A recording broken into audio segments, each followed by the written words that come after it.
Well, I'm proud of my team. Last 2 weeks, they listened to the narratives out there that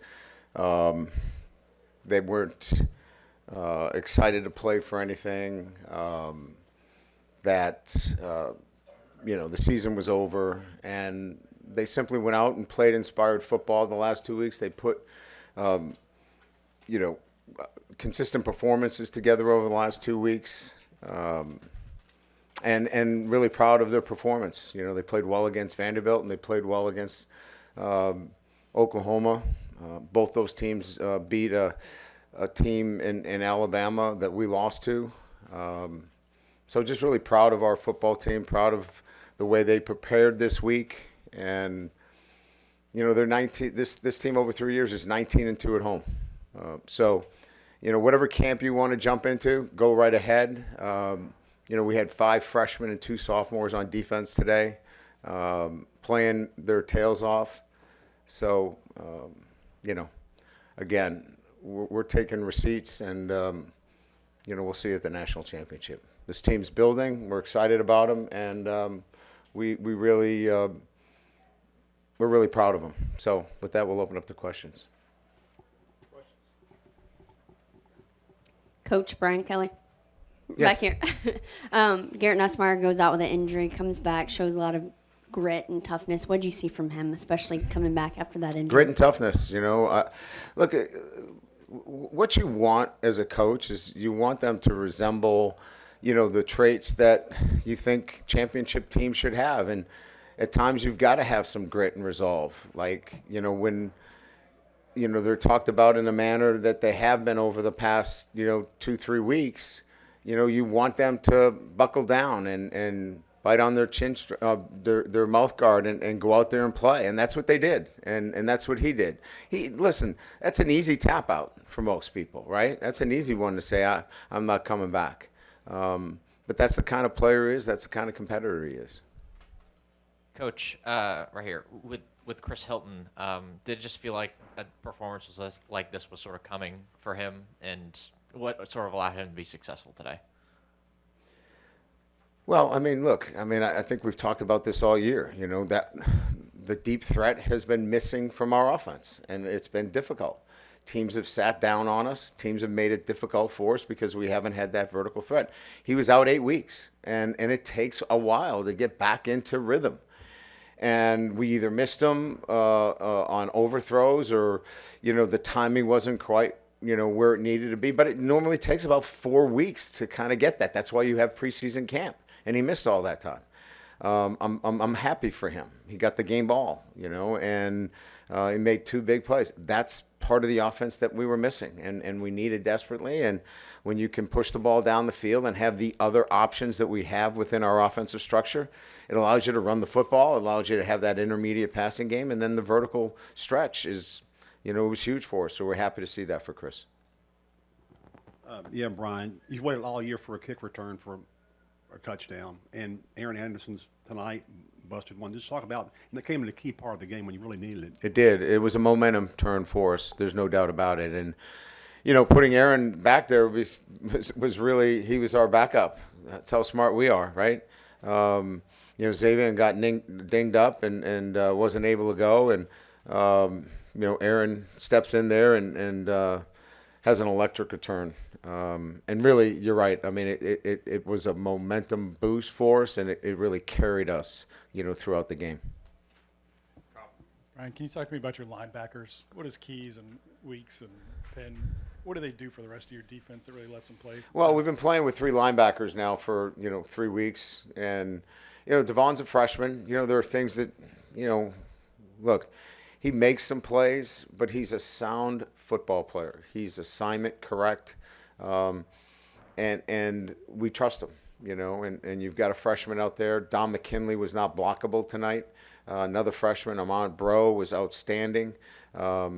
P.J. Woodland was outstanding. Gabe Relaford played. There's 4 freshmen right there, making impact. So, when we think that, we're ready to sink, you've got 5 freshmen that are playing in the SEC, and, they're 5-3 in the SEC.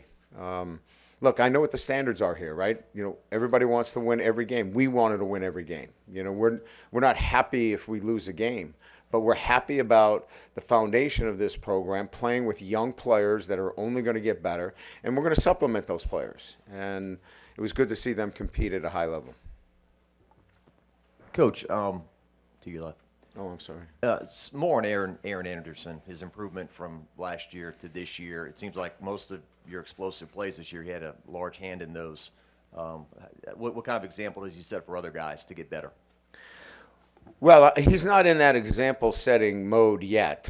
What he's in right now is the developmental role relative to, you know, how to do things on a consistent basis, and I'm proud of him. He's made incredible strides. Everything that he does now is he's understanding how to take care of his body, how to eat right, nutrition, sleep right, and I can't wait to continue to work with him. It's really exciting. And what he's doing is making plays on the field, and we can see his raw talent, and it's only going to get better. He is just scratching the surface of where he can be. And so as a coach, you're just so excited. And he, on the other hand, can't wait to get into the offseason and reshape his body and work on the things that he needs to. So this is really an exciting time for him in his development. Ryan, you talk about, you know, building the foundation and playing all these freshmen. What else, in addition to that, gives you confidence moving forward in what this team can be long term? What else would you like me to give you? I mean, there's 7 players with 1 year experience on defense that just beat the pants off of Oklahoma. That's pretty good. And they beat a really good Vanderbilt team the week before. So, you know, they're 5-3. We played a lot of young players this year. And so, you know, when you take the body of work, you know, we had 3 games that we had the lead late in the third quarter or we'd be talking about are we going to host, you know? So look, I could go on and on about, you know, here's where we're going to be in January. In January, well, I'll back up. Yesterday at the hotel, 21 true freshmen made the travel roster. 21 true freshmen.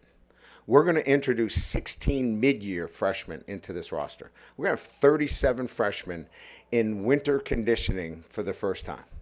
That's what our roster looks like. That's exciting.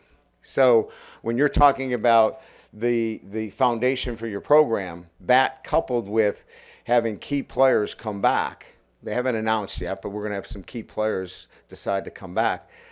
That's what's pretty exciting. And when we are finished with this roster will compete at the highest level. Hey, Coach, here in the back, you talked about the confidence. You immediately said confidence and inspired football there. When you look back on the 3-game losing streak and you play up to par tonight, how humbling were those losses to get you here?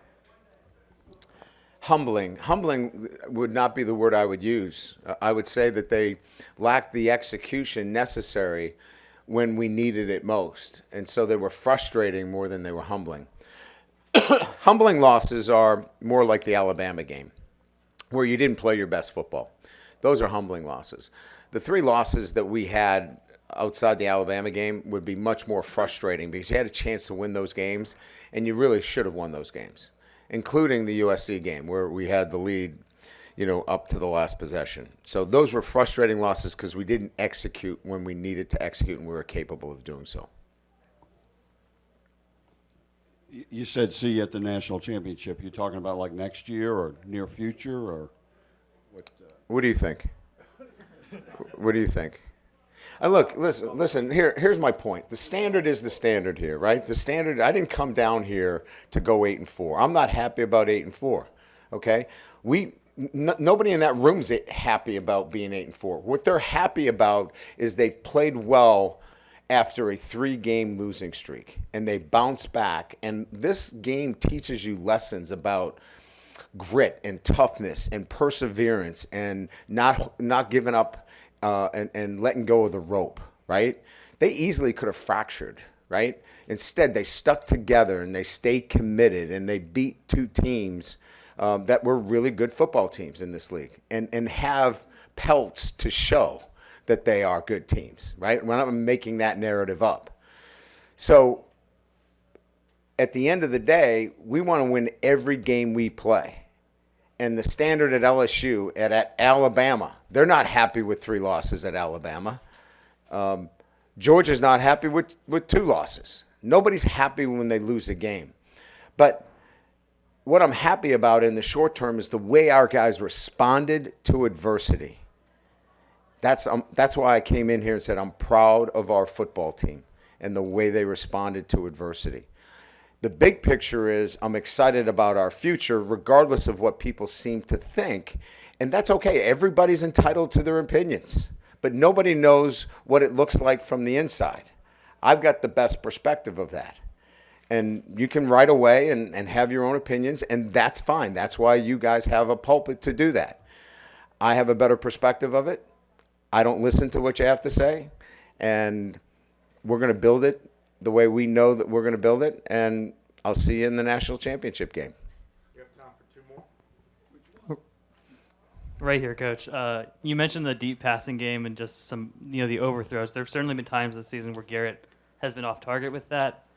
Did anything change recently mechanically or from a coaching standpoint to where it was better this game? We've been working on it, and he's not there yet. I mean, we missed some throws today, too, you saw, and some of those are mechanical. But, there's another guy that is so committed to, being better at those things. And this first year of competition for him really was a window toward what are those things that he'll be working on in the offseason. So when he hopefully comes back next year, can take that next step.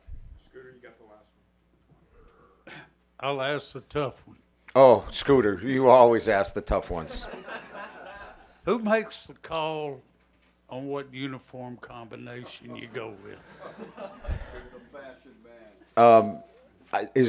There's only one call. It's our leadership council. So we have 26 representatives that represent all of the classes, and they make the decision at the start of the season as to what uniforms they want to wear. We have different combinations that they can wear.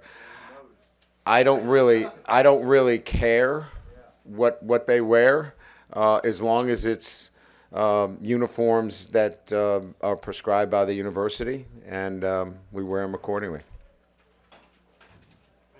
Good. All right. Thank you.